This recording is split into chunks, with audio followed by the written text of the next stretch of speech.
Magandang araw mga kabarangay, nandito tayo sa Knights of Columbus, Luzon, South State Council District L50 International Coastal Cleanup Drive. Dito lamang yan sa Lake Wawa at this time ay nandito tayo sa Lake Wawa at kinukunan natin ng coverage ang kasalukuyang International Cleanup Drive. At kasama dito ang Knights of Columbus at nasugagaan din natin this morning ang napakalaking bangus na ito. Wow! Ayan, dito nyo lang yan makikita sa Lake Wawa. Yan ang hari ng mga bangus. Siguro yung mga 28 years na hindi nahuli ito kaya lumaki ng ganito. Ano mga kapatid? At napakaganda ng lawa this morning. Yan, maaliwalas ang paligid. May mga batang naglalangoy. May mga kakaning dumadaan at higit sa lahat ay maganda ang panahon ngayon. Hindi maalon, payapa ang tubig. Although na may kaunting kulimlim pero hindi pa naman umuulan. So dyan lang kayo at titingnan natin ang clean up drive ng Knights of Columbus this morning.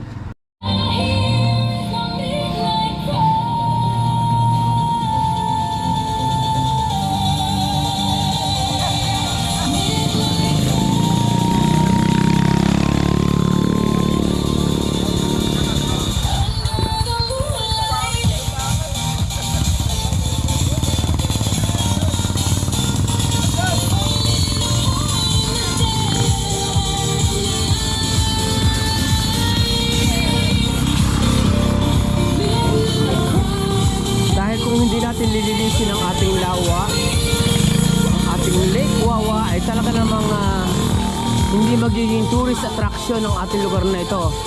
So sa pagkakaisa ng Knights of Columbus, Balele ay nagtulong-tulong ang miyembro ng lahat ng Knights of Columbus upang maisagawa at makiisa sa International Cleanup Drive na ginaganap ngayong araw na ito sa buong kapuluan ng Pilipinas, especially dito sa atin sa Tanawan City. At ang iba pang mga kasamahan natin ay naroroon pa sa Maydeca Homes, ang Baltoda, ang BHW ng mga health workers. At lalo tigit ang itong Knights of Columbus Brotherhood na talaga namang nakiisa sa ating International Cleanup Drive na ginaganap sa buong bansa. At panawagan ito sa ating lahat.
And napakaswerte natin this morning at nakita natin ang ating kaibigang vlogger, si Miss Neil Danones. Ayan, any message from our followers? Hello po, isang magandang umaga po sa ating lahat. Atin pong suportahan ang aking kapatid na si Nilo Canovan. Yes, thank you so much.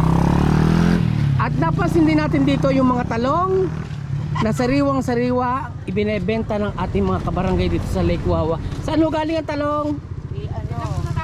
Sa taas pa. Pero pasapit din dito sa Wawa. Okay. Kay Esther Kilaw. Ganon. Ganda Ayan, ang aking pisan. Talaga namang shout out kay Esther Kilaw na nagtitinda ng talong this morning.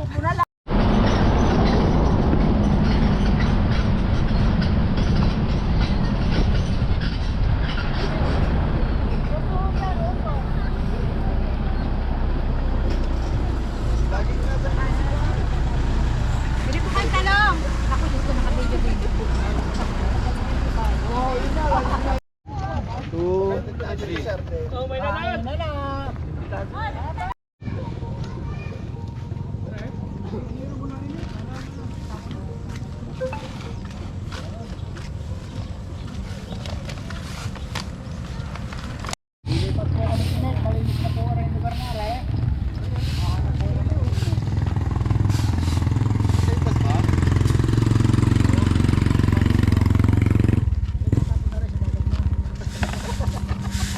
medyo naambon-ambon ng mga kabarangay. Malinis na ang karsada.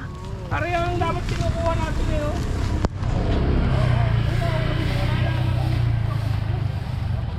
Ayun o, hindi ba mo yan yung mga nakalutang na yan? Hey boy!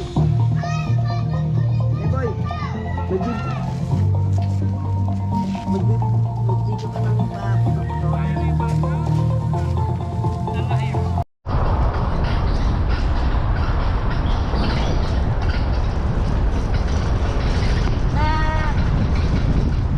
sa bawas at pabigat tayo.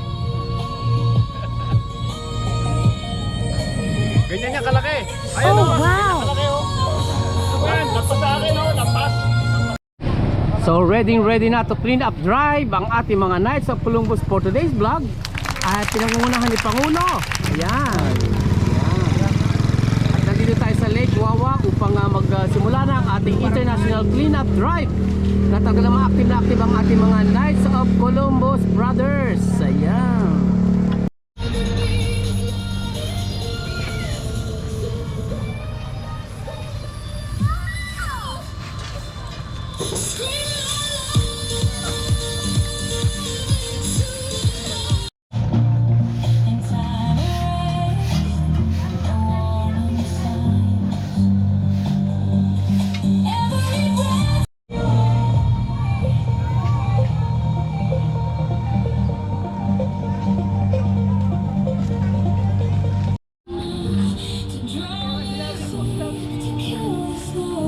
Your ghost still walks these empty streets, and my midnight prayer repeats.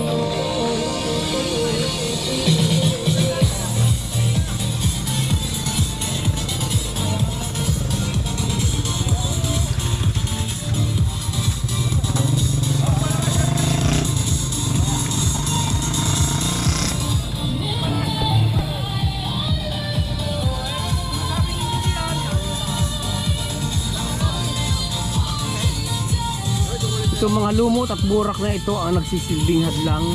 Although na ititirahan ng mga tilapia at ng mga isda dito sa lake, pero kailangan mawala rin ito at malinis upang pagdating ng tag-araw, although na tag-ulan pa naman, ay kailangan may handa natin para sa ating summer. Dahil itong malalapit na summer, siyempre matao na naman dito sa ating Lake Wawa. So inihanda na Knights of Columbus ang lugar na ito upang huwag dumami ang mga lumot at malinis talaga ang lawa. At ang iba't iba pang mga samahan ay nakiisa sa ating International Cleanup Drive na ginaganap nga sa buong bansa sa araw na ito. At hindi lamang dapat sa araw nito, kundi dapat ay pamalagay nating malinis ang ating Lake Wawa at ang Lake Taal. Exactly.